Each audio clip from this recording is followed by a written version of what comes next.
Hello YouTube! Today we're going to take apart the mini chuck for the nano lathe. I have two of them. This is the one I use the most. I have the one where you can reverse the jaws. Okay. Here's the little things. This is how you get it off the spindle. And this is also how you use the chuck. These little wrenches. And I use one on the lathe on the, what I'd call the crossfeed. Because the other one I put a little brass handle. Okay. First thing we're going to do is get this piece of brass out of here. I wanted to show you this 1/2 inch through hole. It's measured in millimeters, but you can put 1/2 inch round stock in here. I wouldn't recommend sticking it 1 foot long. No, you can't. You can only stick it in here this far. There. That's what I'm trying to say. You can't put it 1 foot long. Because the spindle is like a 1/4 inch diameter. So you can put like a 1/4 inch rod clear through the spindle hole. It's measured in millimeters, so you figure out the equivalent. I think we got that right. Okay, I bought these years ago when I rebuilt the transmission of my truck. Got them at an O'Reilly store, and the guy guaranteed me I could probably bend these about 3 times before they'd ever break. Because he had a set. And I bent them too, the little pins, because they're non-replaceable. Nothing's going to fly apart here. We may have to do this off camera. We're trying to look around. We're trying to look around the camera.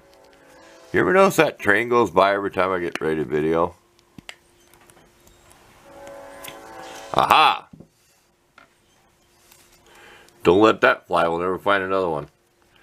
Okay, I need a straight screwdriver. So, one of my favorites. We're going to have to pause because our battery symbols. We made too many videos. Probably bring it back about the time the train's finally here. I can hear it quite a ways away. It has to blow for every gravel road from 7 miles of town up for me all the way through here to 7 miles to the next town. Okay. We'll keep going for a second. When I first got my lathe, this washer was upside down. You could tell it's cupped. Well, it was on her and the chuck rattled. It sat there and, can you imagine this not being tight? Okay, we don't want to get this apart too far. These jaws are numbered, so let's pause, change the battery, then maybe the train will be gone. Sorry about bumping the camera there. Okay, it's been a while since I did this. This always makes everything look kind of yellowy green. So, I could make a mistake.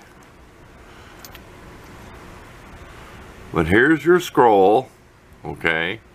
This is what is like a flat screw. When you turn it, it makes the jaws go in and out. And these jaws are numbered, okay? So I'm just going to take one out because I'm going to clean them first and I'm going to study them.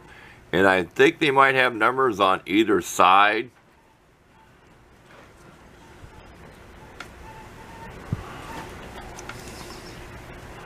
See, there's 2. Yeah, 2 and 2. So either way, it's always number 2. And the reason they're numbered is, I'll line them up and I'll kind of show you to give you the explanation of why. Okay. See, there's 3. So it's been a while since I did this. There's... Hold on.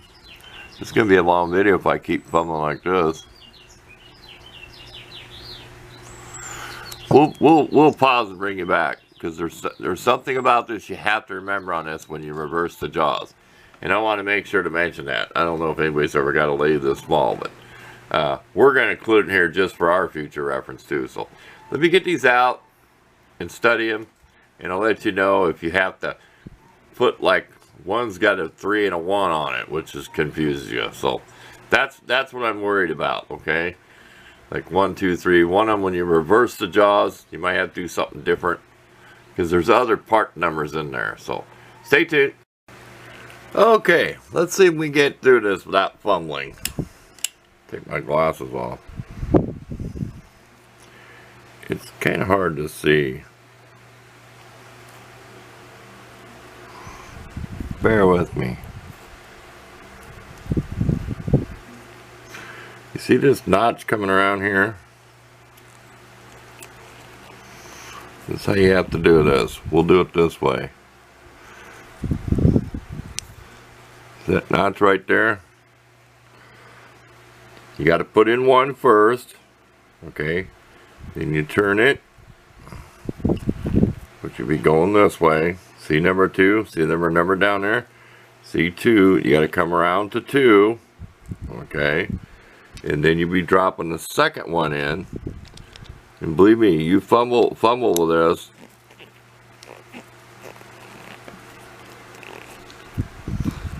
See how it's pulling it down? Can you see it move? See that? And then so on, then you put number 3 in. Okay. Now here's the thing that'll confuse you on these. Okay. We're going to take them all back out. I'm just going to pull it apart. We're going to show you the jaws.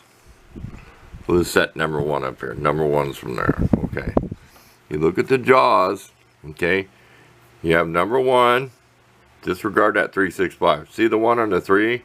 Okay. If you're putting your jaws in this way, this will be the number 1 slot. Okay. The same as this. This will be the number 3.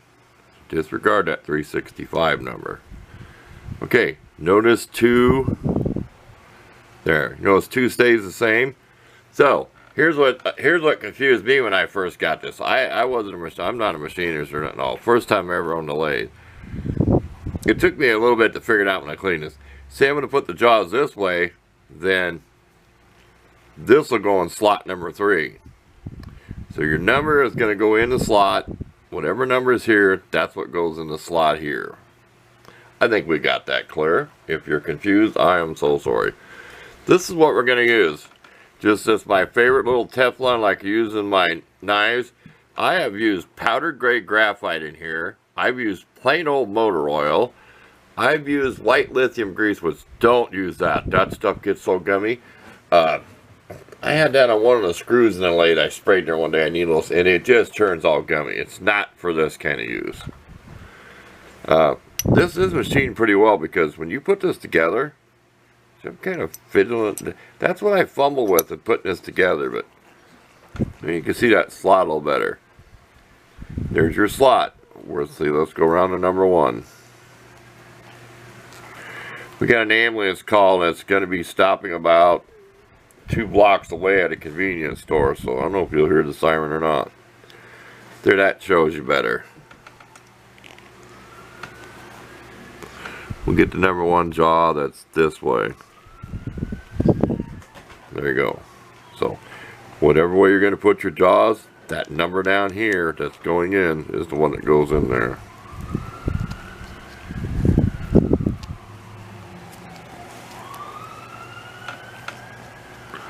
See, I'm having trouble trying to do it on camera. There. See, you can set to spin this around all day and pull that jaw in. I said, but you have to do it. I'm repeating myself. 1, come around, get it ready, and drop the second one in. I kind of go about just like that, so I got as much space as possible.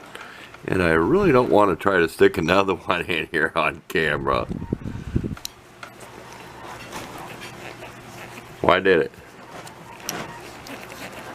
I'll pull 2 of them down in. Okay, I'm not going to oil this till I'm done. Because you can spray in here so many different ways. And all we're going to do, like I said, we're going to spray some of this stuff down in there. Because I hardly had it gum up. Except that gray moly graphite grease. Don't use that. That stuff's really gummy. So all I'm using is, instead of a light oil, is just that Teflon stuff. Because I had trouble with this. It almost felt like there was...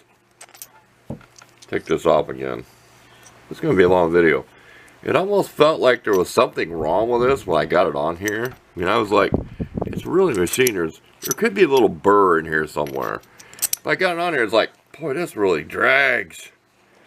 What the? I put just a little bit of that spray on it and I waited like a minute. Because when it evaporates, it loses that grease. And it's just super slippery. So like I said, I'm going to wait till I get it together and I'm going to spray a bunch down there and let it set. So, there you go. We'll take a picture of all these parts laying here. We'll try to get a close-up of the jaws lined up so you can see what I mean about the numbers. So, that's it for that. I'll leave you some pictures with it assembled. I'll leave you a couple pictures with these, especially these jaws lined up. So, thanks for watching this too long of a video. Little add extra. Here's the worst part of these little cheap Cucks binding is this snap ring. Cause see where it pivots? It's never gonna slip between here. It's always gonna ride there. You have to put enough lube in there because I got all done. It was all stiff. I had to spray extra amount of lube here. I know it's a bad design, but that's just the way they made them.